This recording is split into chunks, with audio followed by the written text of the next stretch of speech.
하나님 말씀 요한 1서 2장 3절에서 6절까지 말씀입니다.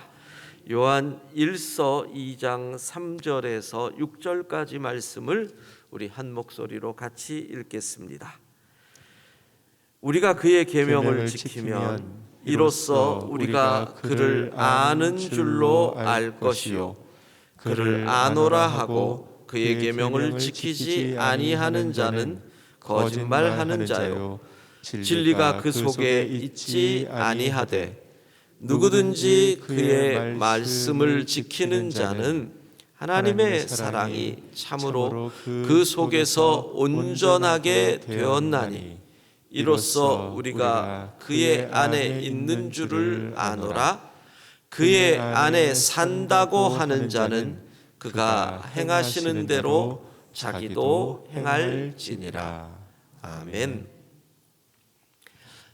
사도 요한은 우리가 죄를 짓는다, 죄가 없다고 부인하면 그 사람은 어둠에 거하는 자다. 그게 죄다. 그러면 우리가 죄를 지었을 때는 어떻게 하느냐? 요한일서 1장 9절 만일 우리가 죄를 자백하면 시작 만일 우리가 우리 죄를 자백하면 그는 미쁘시고 의로우사 우리 죄를 사하시며 우리를 모든 불의에서 깨끗하게 하실 것이요. 요한 1서 1장 9절 말씀. 아멘. 예, 죄 해결의 길을 이야기하죠. 하나님께 죄를 자백하면 하나님은 미쁘시고 의로우셔서 우리의 죄를 사하시는데 바로 예수의 보혈로 피로 우리를 깨끗게 하신다. 그 예수님은 의로우신 예수님은 대언자시고 또 화목 제물이 되시기 때문에 그래서 우리가 기도할 때 하나님의 이름을 부르지만 예수님의 이름으로 기도하는 이유가 거기에 있는 거죠. 자, 요한은 이렇게 얘기하는 겁니다. 결국은 우리가 예수님을 알게 되면 죄를 안 지을 수 있다. 왜? 예수님을 알게 되면 그분의 계명을 지키기 때문이다. 이렇게 얘기하는 거예요. 예수님을 알면 계명을 지킨다. 우리가 그의 계명을 지키면 이로써 우리가 그를 아는 줄로 알 것이요. 여기서 조금 디테일하게 작은 단어들을 좀 생각을 해보고 본문에서 말씀하시는 의미를 정리를 하겠습니다. 여기서 우리가 그의 계명 그랬는데 여기서 그는 누구일까 하는 겁니다. 왜냐하면 하나님이시라고 하면 그분의 계명은 구약의 율법, 최소한 10계명 이렇게 될 겁니다. 우리가 그의 계명, 그런데 사도가 예수님이라는 의미로 그의 계명 그랬으면 예수님의 가르치심, 산상수훈도 될 수 있고 여기서 그는 누구일까? 이게 좀 이렇게 작은 단어에 걸린 거지만 우리가 생각해 볼 필요가 있습니다. 어떤 분들은 그러면 율법으로 돌아가자는 거냐? 이렇게 이야기하는 분도 있기 때문입니다. 그런데 본문을 보면 먼저 2장 1절을 보면 그분에 대해서 우리에게 대언자가 있으니 곧 의로우신 예수 그리스도라. 그리고 2절에 그는 이렇게 얘기한단 말이에요. 그러니까 그는 예수님일 확률이 높은 거죠. 5절을 또 오늘 본문 5절을 보면 우리가 그의 안에 있는 줄을 아는데 6절 그의 안에 사는다고 하는 자는 그가 행하시는 대로 자기도 행할지니라. 하나님이라면 하나님의 행하시는 대로 우리는 결코 행할 수가 없죠. 예수님의 행하심은 이 1장 처음부터 나오죠. 우리는 그분을 보았고 들었고 자세히 보았고 손으로 만졌다. 그러니까 그분이 행하시는 대로 행할 수 있다. 이렇게 되는 거죠. 그러면 그의 계명이라고 하는 것은 예수님을 생각하고 쓴 것이다. 그렇게 볼 때 이 계명이라고 하는 번역이 조금 뭐라고 할까? 틀린 것은 아니지만 이 계명이라고 하는 번역보다 더 좋은 번역은 명령이다. 이렇게 얘기하는 학자들이 많습니다. 영어 성경은 보면 명령으로 되어 있습니다. commandment가 아니라 command 이렇게 되어 있습니다. 그러니까 그의 명령을 지키면 이렇게 되어 있습니다. 근데 우리가 번역을 할 때 이미 옛 성경들의 이 커맨드를 다 계명으로 새 계명을 너희에게 주노니 그것도 커맨먼트가 아닙니다. 그러니까 새 명령 이렇게 하는 것이 번역상 맞는데 이미 계명이라는 게 너무 익숙해서 이것도 그냥 명령으로 번역을 다시 하지 않은 겁니다. 헬라어 성경에는 이 계명이라는 요 단어가 엔톨레라고 하는 헬라어가 사용됐는데 이 헬라어 그러니까 구약 성경을 헬라어로 히브리어로 번역한 70인역에 보면 엔톨레는 십계명과 다른 명령의 의미로 번역이 되어 있기 때문에 사실은 명령이라는 게 더 정확하다는 학자들의 말입니다. 그럼 왜 계명과 명령이 다르냐? 계명은 그 땅에 사는 사람은 무조건 지켜야 됩니다. 외국인도 그 땅에 들어오면 지켜야 됩니다. 노예도 지켜야 됩니다. 여행을 가는 사람들도 계명은 뭐 싱가포르에 가서 껌 씹으면 어떻게 벌금을 문다. 그 땅에 가면 지켜야 됩니다. 근데 명령은 관계 속에서 지켜져야 됩니다.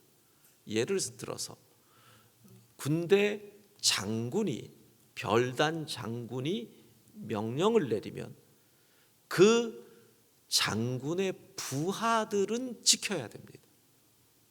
저 사람이 별이 3개, 4개라고 내가 민간인인 내가 그 명령을 들을 이유는 없다는 겁니다. 그러니까 예수 그리스도를 믿고 하나님과 관계가 이루어진 사람들은 지켜야 된다. 그의 계명을 지키는 자가 하나님을 아는 자, 하나님과 관계가 맺어진 자다. 그런 의미에서 명령으로 보는 것이, 왜냐하면 계명 그러면 우리에게는 꼭 십계명이라는 의미가 강하게 있어서 십계명을 예수님을 아는 사람은 무조건 지켜야 돼, 이렇게 십계명을 안 지키자는 건 아니지만 그렇게 이해할 수가 있기 때문입니다. 자, 그를 아는 자는 그의 계명을 지킨다. 제가 미국에서 목회를 할 때 2000년대 초반 막 인터넷이 막 이제 각 가정에서 아이들이 인터넷을 할 그때 안수 집사님 아들이 중학생이었는데 제가 우연히 그 애하고 이야기를 하다가 요즘 집에서 컴퓨터 하면서 괜찮니? 그때 막 아이들이 집에서 인터넷을 통해서 소위 말하는 안 좋은 것들을 몰래 보는 것이 좀 이슈가 되던 때였거든요. 그래서 너는 그런 거 안 보니? 이런 질문을 제가 한 거죠. 근데 그 중학교 다니는 애, 한국말도 익숙지 않았던 애가 이렇게 얘기를 합니다. 목사님, 전 못해요 그런 거. 왜? 남들은 많이 몰래 하던데 하는 말이, 저는 그거 했다가 아빠한테 죽어요 그러는. 그 아버지가 메릴 린치라고 하는 증권회사 직원이었는데 컴퓨터 관리하던 사람이었습니다. 얘가 그러는 거예요. 우리 아빠는요, 제가 컴퓨터에서 뭐를 했는지 다 알아요. 우리 아빠는 제가 컴퓨터에 뭘 숨겨놔도 다 뒤져서 알 수 있어요. 그래서 제가 컴퓨터에서 그딴 거 했다간 아빠한테 죽어요. 아버지를 아는 자는 계명을 지킨다. 무슨 말씀이신지 아시겠죠? 우리가 하나님을 제대로 알면 하나님의 능력과 하나님의 그 눈길과 함께 하시는 하나님을 알면 그의 계명을 지킬 수밖에 없다는 거예요. 어느 집사님, 이제 연세가 좀 드셨는데 그분이 저한테 자기가 예수님을 믿게 된, 인격적으로 믿게 된 이 과정을 이야기를 하는 거예요. 홀어머니 밑에서 자랐는데 중학교 고등학교 때까지는 교회를 다니다가 엄마 때문에 대학 다니면서부터 교회를 안 다닌 거예요. 그러다가 30대 중반까지 노총각, 요즘은 30대 중반 노총각 소리 안 하죠. 근데 옛날에는 30 넘어가면 뭐 다들 큰일 나는 줄 알았잖아요. 저희 누나가, 작은 누나가 29, 12월에 한 달 만에 결혼을 했어요. 저희 어머니는 30을 넘겨서는 안 된다라는 불타는 사명에 29, 11월에 남자를 만나서 12월에 결혼을 했어요. 뭐 아직까지 살아요. 어쨌든 그렇게 옛날에는 그랬단 말이에요. 근데 회사에서 그렇게 술을 좋아했다는 거예요. 술을 마시면 맨날 새벽 1시, 12시에 들어오고.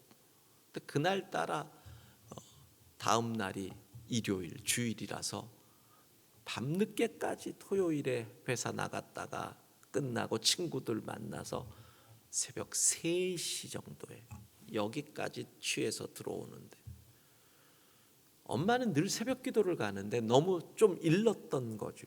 근데 아들이 안 들어오니까 엄마가 방에서 혼자 기도하고 계셨던 거예요.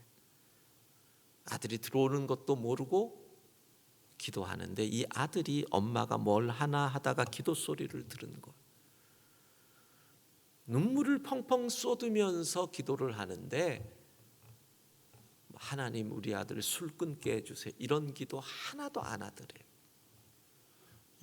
교회 다니게 해주세요, 이런 기도도 안 하더래요. 근데 자기가 들은 거는, 하나님 돌아오는 밤길 혹시 이 아이 술 취해서 넘어질까 걱정됩니다. 발에 힘을 주시고 지켜주시고, 혹시 이 아이가 술에 취해서 엉뚱한 곳으로 갈까 걱정됩니다.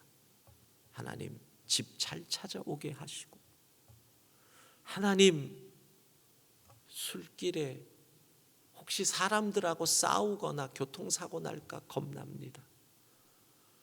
눈물을 펑펑 흘리면서 다른 거 안 하고 우리 아들 지켜달라고만 기도를 하는데, 자기가 그 기도를 듣는데 같이 울고 있더라는 거. 그리고 주일 아침에 교회 나갔고 술 끊었고, 교회 나가서 청년부 가가지고 예쁜 섹시 만나서 결혼했고 여기까지 왔다는 거예요. 여러분 뭐예요? 사랑이에요. 사랑. 어머니의 사랑을 알고 체험하고 어떻게 돼요? 계명을 지키게 돼요. 예수님을 알면 계명을 지킨다. 예수님의 사랑을 알면 계명을 지키게 되어 있다는 거죠. 그를 알면 그의 계명을 지킨다.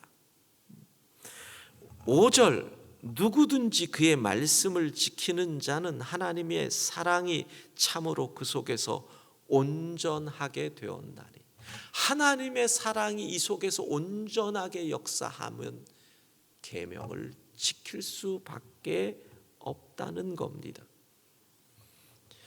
요한복음 14장 15절 사도 요한은 요한복음에서 이렇게 얘기합니다. 같이 읽습니다. 너희가 나를 사랑하면 나의 계명을 지키리라. 예, 어머니의 사랑을 알고 어머니를 사랑하게 되니 어머니의 계명을 따르지요. 예수 그리스도의 사랑을 알고 그분을 사랑하게 되면 알면 계명을 지킵니다. 요한복음 14장 21절 같이 읽습니다.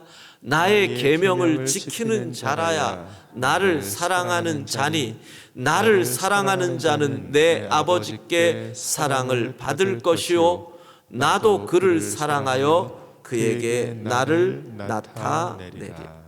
아멘. 결국은 우리가 그의 계명을 지키면 이로써 우리가 그를 아는 줄로 알 것이요. 그의 계명은 무엇일까요? 요한복음과 요한서신에서 말씀하는 우리가 주님을 알기에 지켜야 하는 계명은 요한복음 13장 34절 같이 읽습니다. 새 계명을 너희에게 주노니 서로 사랑하라.